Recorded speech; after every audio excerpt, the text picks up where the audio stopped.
It's been 10 years since I won the Chili Bowl Nationals, and I got a special surprise for you guys.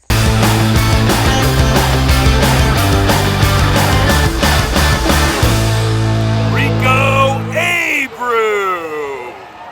Every diecast car I've ever had made has been from my sprint car career. And now finally, I have this one from the Chili Bowl Nationals, the 2016 Chili Bowl Nationals winning car. Okay, let's go check it out.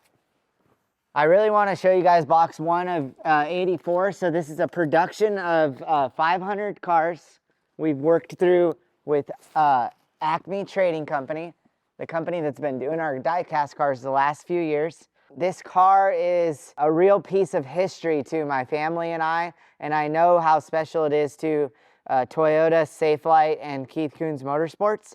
I want to run a few really impactful stories about this car with you guys while we're opening it. So this car is from 2016, my second victory at the Chili Bowl Nationals.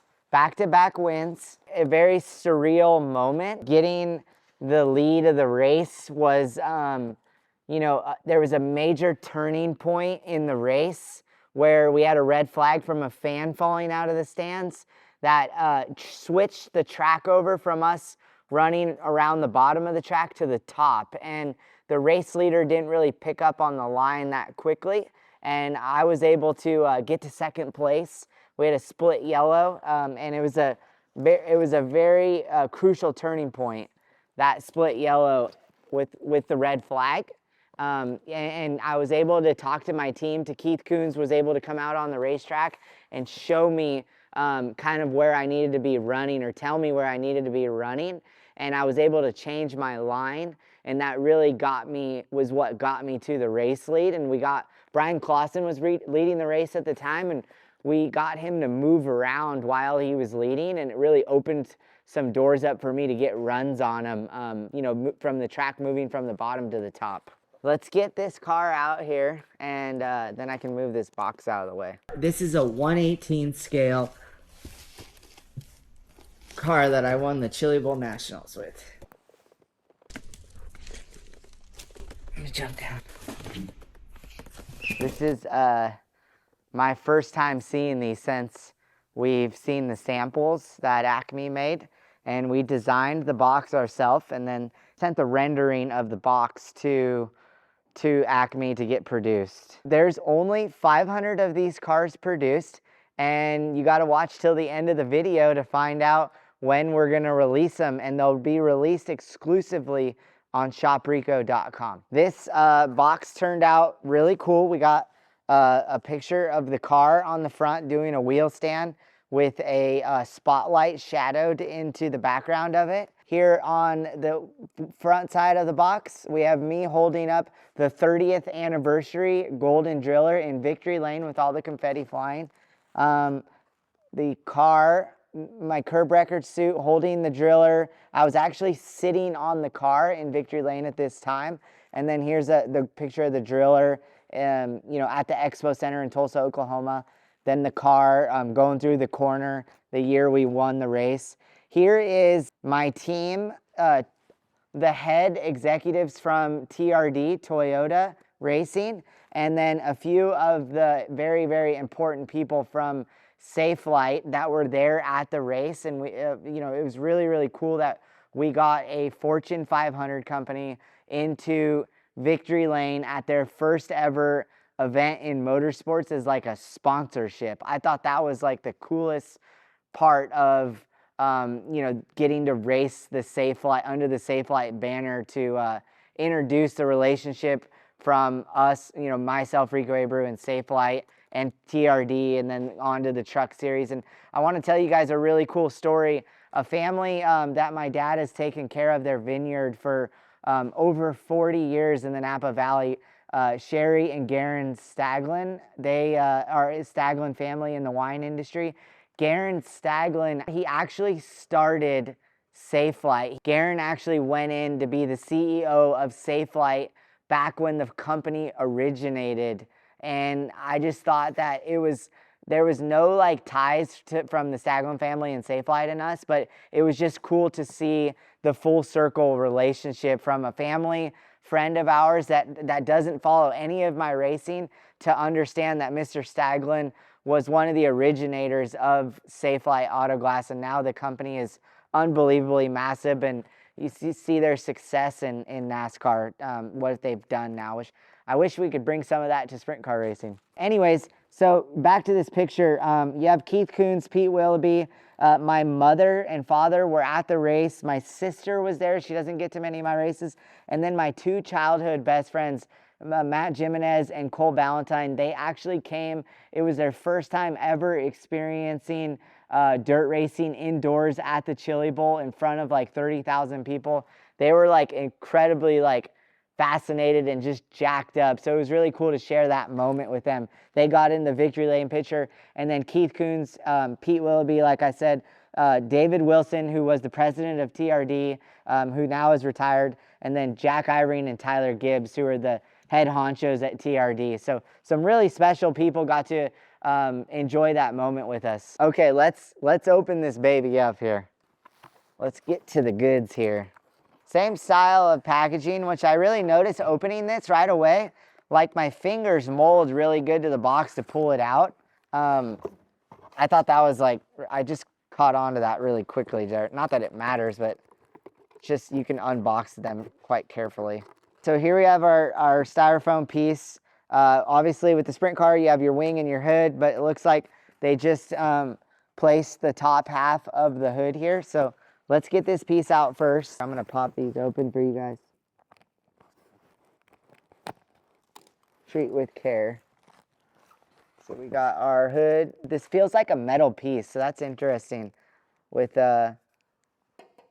definitely metal. They've taped almost all the way around the box, so we got to cut the box open. There's already a pre-cut piece here. I'm gonna go ahead and take the screws out early, so when we open the box, open the car up, we can just pop the car right out. I'm getting a little excited here. I don't want to run the video on too long either, but I really want you guys to be able to see the detail of this car.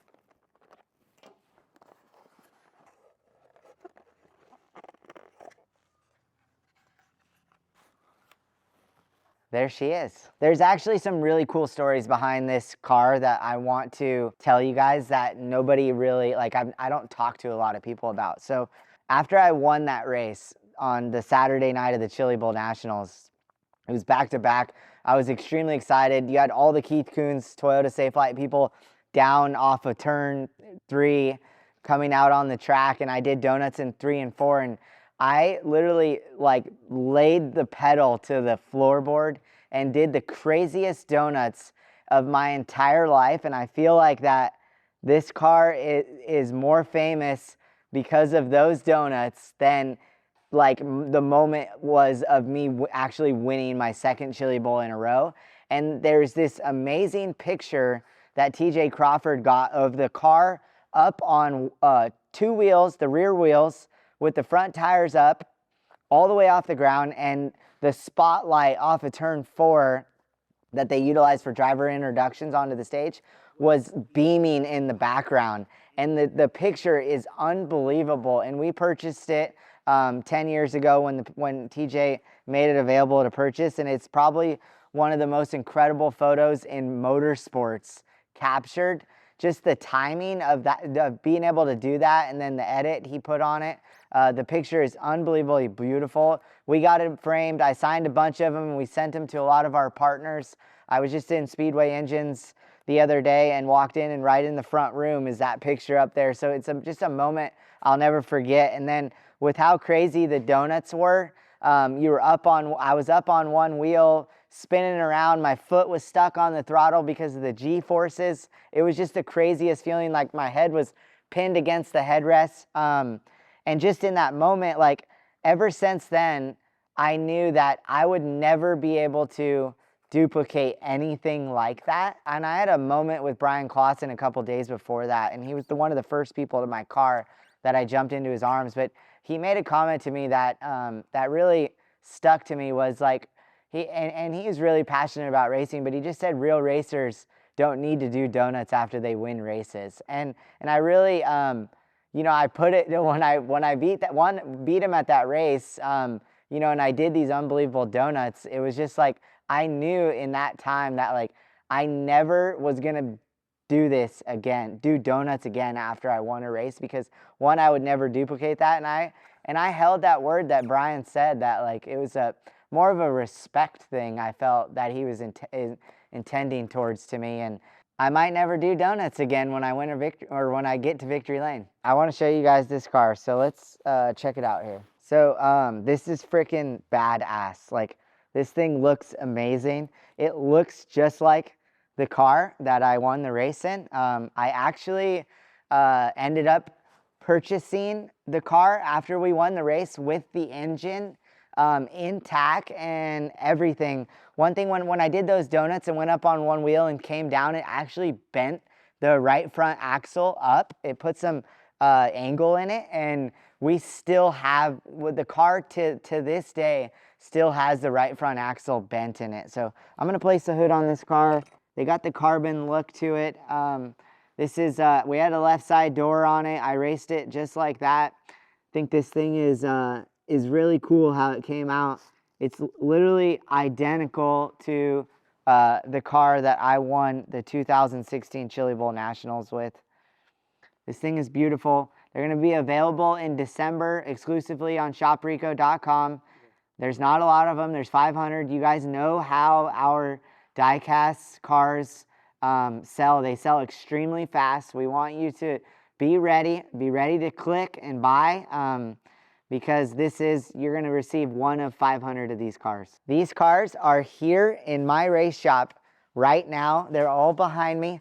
They're ready to start packaging and selling. We have them. That's a big thing for us, is to make sure we have these cars in hand before we give them to you. Everybody stay tuned to the Rico socials for our released time and date.